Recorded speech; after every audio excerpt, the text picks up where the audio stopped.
खुसखुशीत अशी वडी केली आहे. रवा बेसनची ही वडी आहे आणि तुम्हाला सांगते ही वडी करताना पाक केलाच नाही आहे.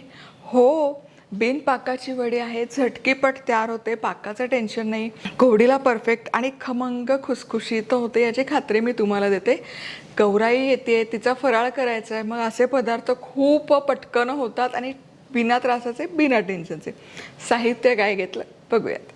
अशाच गोडच गोड चमचमीत झणझणीत रेसिपीजसाठी मधुराज रेसिपीला पटकन सबस्क्राईब करा. मधुराज रेसिपी, महाराष्ट्राची अस्सल चव. चला, सगळ्यात आधी अर्थातच साजूक तूप घ्यायचं. पाऊण कप साजूक तूप घेतलंय, त्यातलं अर्धा कप आत्ता घालते, पाव कप ठेवते, हे आपण नंतर घालूयात.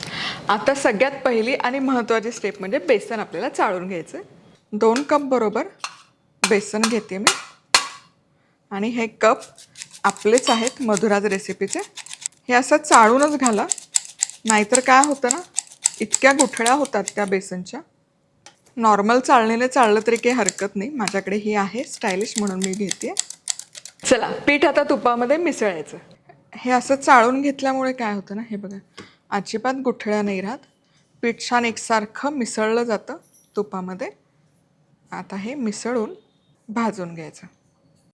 आत्ता आहे ना, तूप थिजल्यासारखं वाटतं, बेसन असं आळल्यासारखं होतं, पण जसजशी उष्णता लागते, जसजसं बेसन भाजलं जातं तसतसं त्यातून तूप बाहेर निघायला सुरुवात होते. त्यामुळे अगदी मंद आचेवर एकसारखं मिसळत हे भाजून घेणं गरजेचं आहे.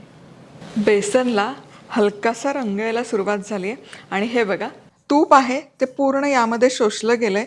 बेसन भाजलं आहे पण पूर्ण भाजलेलं नाही आहे. आता यामध्ये बारीक रवा जरी असला तरी तो मिक्सरमध्ये घ्यायचा आणि छान बारीक असा फिरवून घ्यायचा. हे बघा, एकदम बारीक करून घ्यायचा, म्हणजे मग वडी खात असताना ना ती तो रव्याचे कण दाताखाली येत नाही आणि छान अशी खुसखुशीत लागते. म्हणून मिक्सरला हलकंसं फिरवून घेणं गरजेचं आहे. हा पूर्ण रवा या बेसनमध्ये मिसळायचा. तूप पण बघा पूर्ण छान यामध्ये ॲब्झॉर्ब झालं आहे.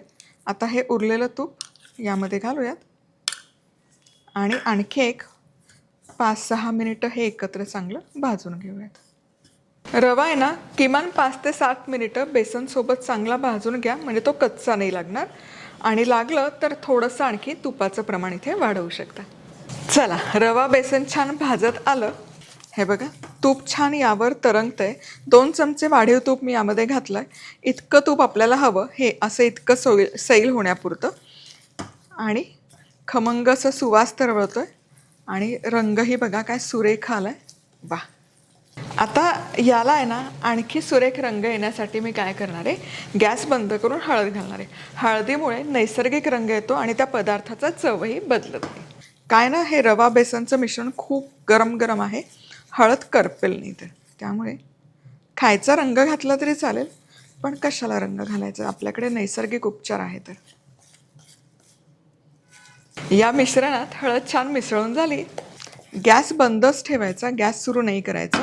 आणि हे मिश्रण गरम गरम असतानाच यामध्ये 1.5 वाटी पिठी साखर घालतोय आणि ही साखर गरम मिश्रणामध्ये चांगली मिसळून घ्यायची.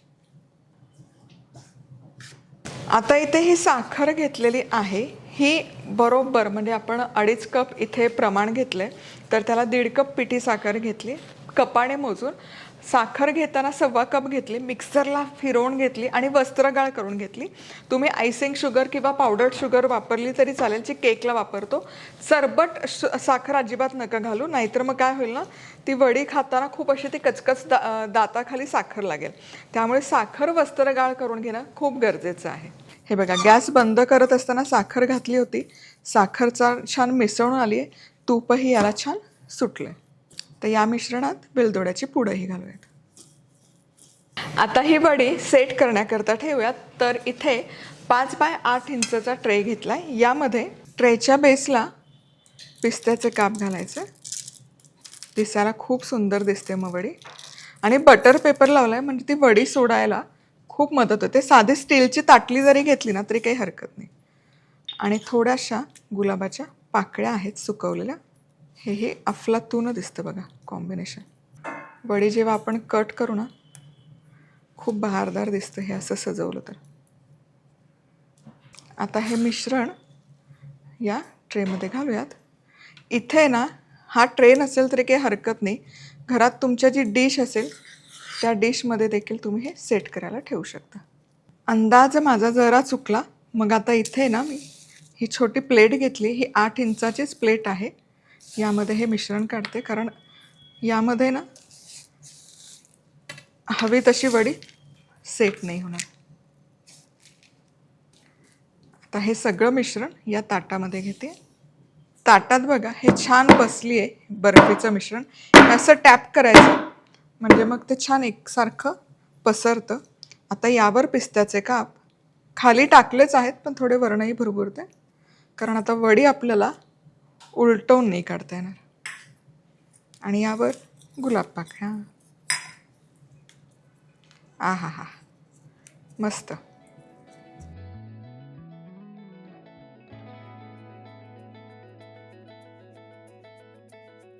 आता हे बर्फीचं मिश्रण किमान 2 तास तरी रूम टेम्परेचरवरच सेट करण्याकरता ठेवायचे. रूम टेम्परेचरवर ठेवा, फ्रीजमध्ये नका ठेवू. होतं ते छानपैकी सेट. वडी मस्तपैकी सेट झाली. रंग बघा काय सुरेख आलाय. आता कट करूया. आता याचे काप काढून घेऊयात. वडी पाडायची तर आधी सुरीने कट करून घेऊयात. बघा किती छान व्यवस्थित एकसारखे कट होते. वा,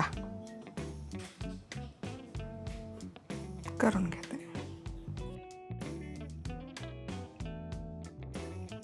आता वडी काढून बघूयात.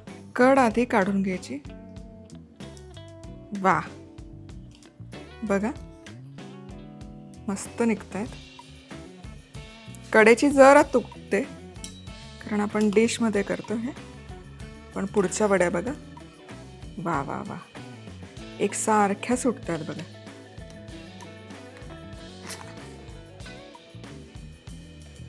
मस्त, एकूण एक वडी मस्त.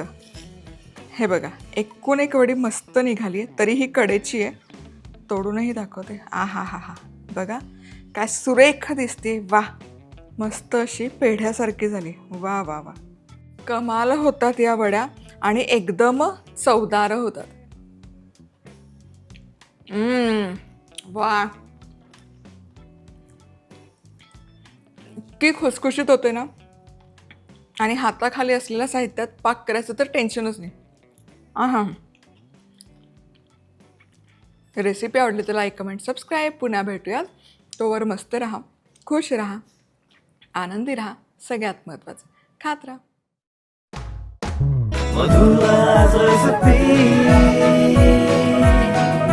मधुराज रेसिपी, महाराष्ट्राची अस्सल चव.